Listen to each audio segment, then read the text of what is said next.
আমার আর আপনার সম্পর্কটা প্রথম দিন থেকেই প্রশ্নের মুখে। তা এইগুলো নিয়ে আর আলোচনা না করাই ভালো, বরং যেটা নিয়ে আলোচনা করলে লাভ আছে আমরা সেটা নিয়ে আলোচনা করি। মায়ের স্মৃতি কি করে ফেরানো যায় সেটা নিয়ে ভাবি আমরা। হে ভগবান, অগ্নি আর কথা দুজনে মিলে সঞ্চিতার পুরনো কথা মনে করানোর চেষ্টা করছে। আমরা একবার কায়দা কানুনের সবাইকে নিয়ে বসি না, আমরা এমন কিছু দৃশ্য মায়ের সামনে তুলে ধরি যেগুলো দেখে মায়ের হয়তো কিছু মনে পড়ে যাবে। বসাই মায়ের শাড়ি দেখেছেন তো পাচক মশাই, যে মানুষটাকে আপনি সবসময় মেরুদণ্ডহীন বলেছেন সেই মানুষটাই কিন্তু কর্তা দাদুর আদেশ অমান্য করে এত বছর এই শাড়িটা নিজের কাছে লুকিয়ে রেখেছিলেন। এটা কি কম বিপ্লবের?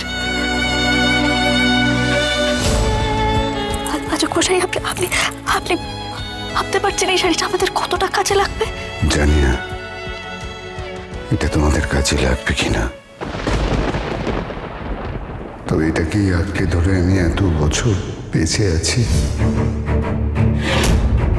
ওষুধগুলো কোথায় থাকে সেটা আমি জেনে ফেলেছি, বাকি কাজটা নাই আমি পরে সেরে ফেলবো। সঞ্চিতা, এবারে আর তোমার স্মৃতি ফেরা হলো না। কথা সোম থেকে রবি প্রতিদিন সন্ধে ৭টায় স্টার জলসায় ও ডিজনি প্লাস হটস্টারে।